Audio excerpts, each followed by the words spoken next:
Good evening, children. Today we will start with the 7th chapter, that is Structural Organization in Animals.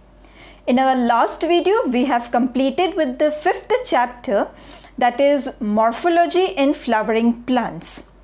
Children, 6th chapter is not there in your syllabus this year. Okay, so we will directly start with 7th chapter. In the 7th chapter, even only the animal tissues are there, rest other topics are being omitted, right? So shall we start with the chapter? Okay. Children, in unicellular organisms, all the vital cellular functions like digestion, respiration, excretion, they are performed by a single cell. Why? Because unicellular organisms are made up of only one cell. तो जितने भी vital functions है, जैसे digestion है, respiration है, excretion है, वो सब कुछ कौन करेगा? एक सिंगल सेल ही करेगा. Okay, the multicellular organisms, they are made up of many cells. They have complex body organisation. In this organisms the body functions are carried out by different groups of cells and in a well organized and coordinated manner. For example, the body of simple organism like Hydra is made up of different types of cells, and the number of cells in each type can be in thousands. In human body, there are millions, or you can say trillions of cells to perform various functions and in a coordinated fashion or in a coordinated manner. Okay, so we will study about the tissues. Now, tissues, as you have studied in 9th class, are the group of similar cells having a specific function and origin. Okay, so all cells are well organized and coordinated to work in a group in multicellular organisms. A group of similar cells along with intercellular substances perform a specific function. Such an organization is called the tissue. The term tissue was introduced by Bichet, and he is known as the father of animal histology. A tissue can also be defined as the group of one or more types of cells having a same origin and specialized for specific functions along with the intercellular material. The tissues are organized to form an organ like stomach, lungs, heart, and kidney. Two or more organs perform a common function by their physical and chemical interaction and together form the organ system, right? The intercellular material or the fluid forms the environment of the cell, and the cell receives almost all the materials it requires from the intercellular fluid and transfer its waste material again in that fluid. Cells, tissues, organ and organ system split up the work in a way that exhibit the division of labor. Okay, as in the human body, there are many cells, many tissues, many organs and organ system. So because of that, there is division of labor. Means different cells, different tissues, different organ systems perform different type of work. It is not that a single, like in a unicellular organism, a single cell has to perform all the functions, whether it is digestion, whether it is respiration, whether it is excretion. All the functions in the unicellular organisms has to be performed by only a single cell. But in the multicellular organisms, there is division of labor. That is, different types of cells, different types of tissues, different types of organs, different organ systems, they perform different types of function. okay, but they function in a coordinated manner. Clear? Now, if we talk of the types of animal tissues, then the structure of the cell varies according to the function it performs, and this variation in the cell leads to the formation of different types of tissues on the basis of the location and the function.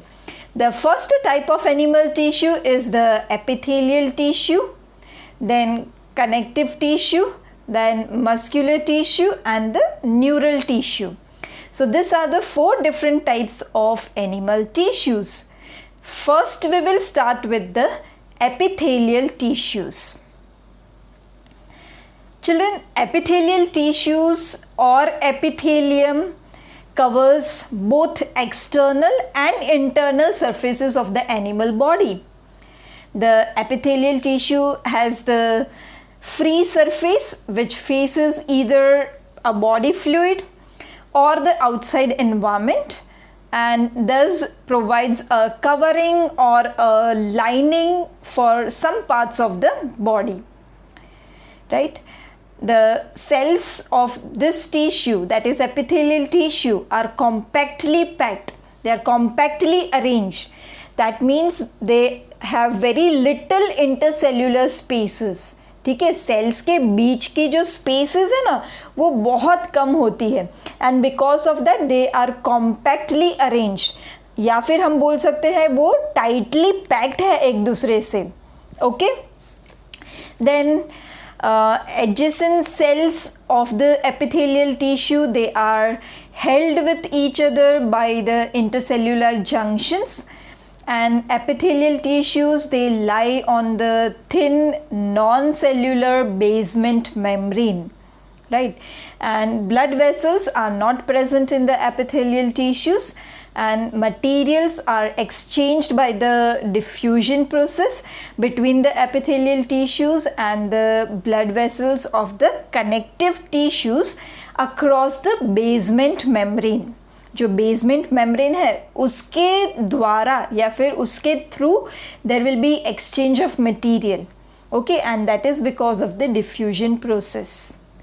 Then nerve endings may penetrate the epithelial tissue, right?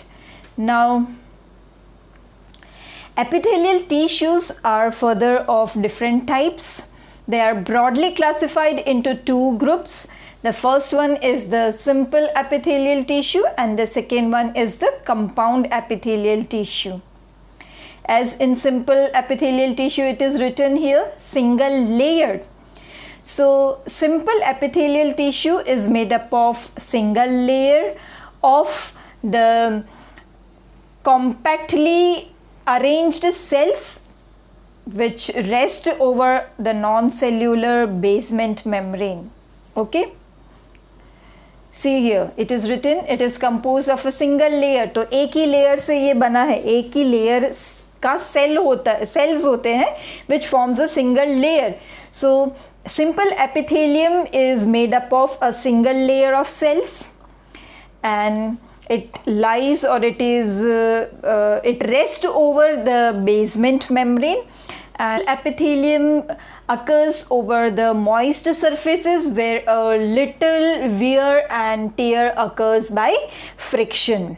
Okay, the simple epithelium is generally present in the lining of the body cavities, ducts and tubes, and based on the structural modification of cells, simple epithelium is again of 3 types. Number 1 is the squamous epithelium, number 2 is the cuboidal epithelium, and number 3 is the columnar epithelium, right? So let us start with the first type, that is squamous epithelium.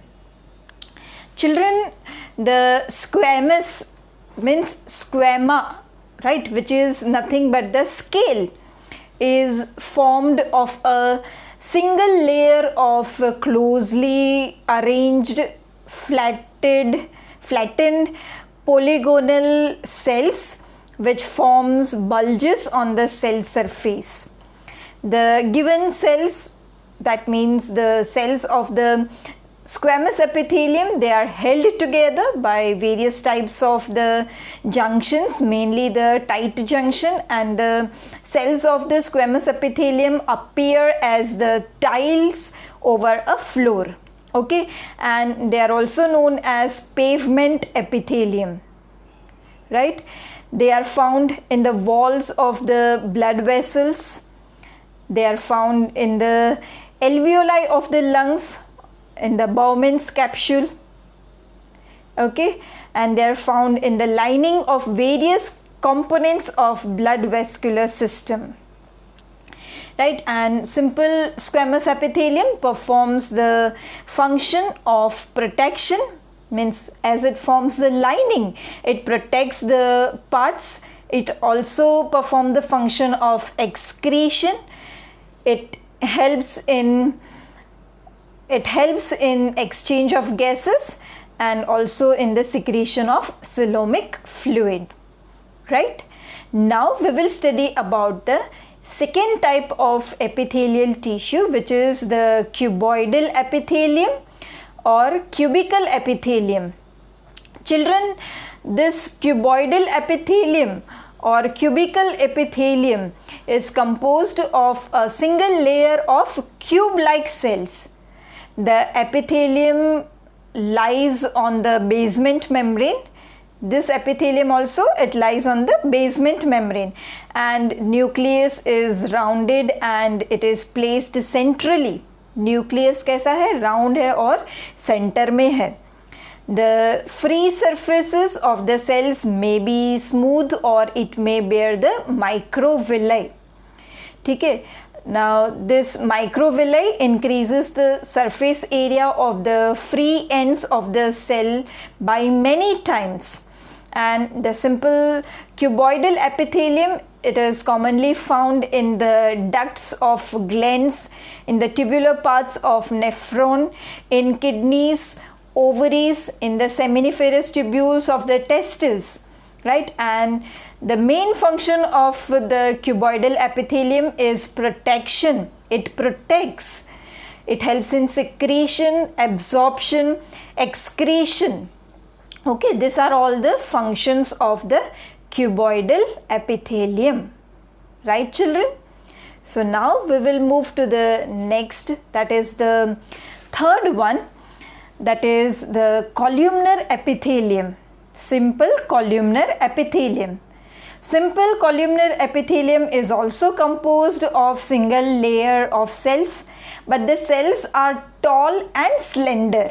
ठीक है, तो जो simple columnar epithelium है वो single layer से बना है and it is composed of tall and slender cells and a single oval or elongated nucleus is present inside the cells, and that too at the base of the cells, right? Now some of its cells, it produces the mucus and are called the goblet cells. They are called the goblet cells. Simple columnar epithelium, it occurs in the lining of the stomach, in the lining of the small and large intestine. It occurs in the lining of digestive glands of stomach, okay, and even it is found in the pancreas, it is found in the gallbladder, etc. Okay, and the brush border columnar epithelium occurs in the gallbladder. ठीक है ना, gallbladder क्या है? एक gland है, ठीक है ना, which is the part of the digestive system, जो लीवर अपना सिक्रीशन सिक्रीट करता है. It is first collected in the gall bladder. Okay, now the mucus which is secreted by the goblet cell, they are found in the lining of the stomach, intestine. It is found in the respiratory tract, and the function of the simple columnar epithelium is secretion, absorption and protection to the components of most of the glandular epithelia. Okay, further, modification of columnar and cuboidal cells is also being observed, like simple ciliated epithelium. Okay, if the columnar or the cuboidal cells, they have the cilia, they bear cilia on the free surface, then they are called the ciliated epithelium, and they move the particles or mucus in the specific direction over the epithelium. Okay. The epithelium lies over a basement membrane and the number of cilia varies. ठीक है, number भी same नहीं है, it varies in different cellular forms. In sensory cells of internal ear, cilium accompanies number of stereocilia. ठीक है, बहुत सारे सिलाई होंगे. And this epithelium, that is the simple ciliated epithelium, is of two types, that is ciliated columnar and ciliated cuboidal. Okay, as it is written here, it is present in the inner surface of hollow organs like bronchioles and fallopian tubes, and its function is to move the particles or mucus in a specific direction over the epithelium. The glandular epithelium. Glandular epithelium forms the gland. Okay, the columnar or cuboidal cells, they modify themselves to form the gland, and this gland is used for secretion, and they are of two types. Number one is unicellular, which consists of the isolated glandular cells. Example, goblet cells, as I have told you earlier, of the alimentary canal, which secretes the mucus, and multicellular gland, which consists of the clusters of cells. Example is the salivary gland. Now, glandular epithelium, based on mode of pouring of the secretion, glands can be of two types, that is exocrine glands or the endocrine glands. Children, exocrine glands are the glands which have the ducts. So they release their secretion through the ducts, that are the tubes. Okay, and exocrine glands, they secrete the mucus, saliva or earwax or oil, milk, digestive enzymes. Whereas if we talk of endocrine glands, they are the ductless glands, means they do not have duct, and they produce the chemical substances which are called the hormones, right? Now, the new topic is the compound epithelium, about which we will be studying in our next video. Children, I hope today's topic is clear to everyone. In our next video, we will be learning about compound epithelium, right? Thank you.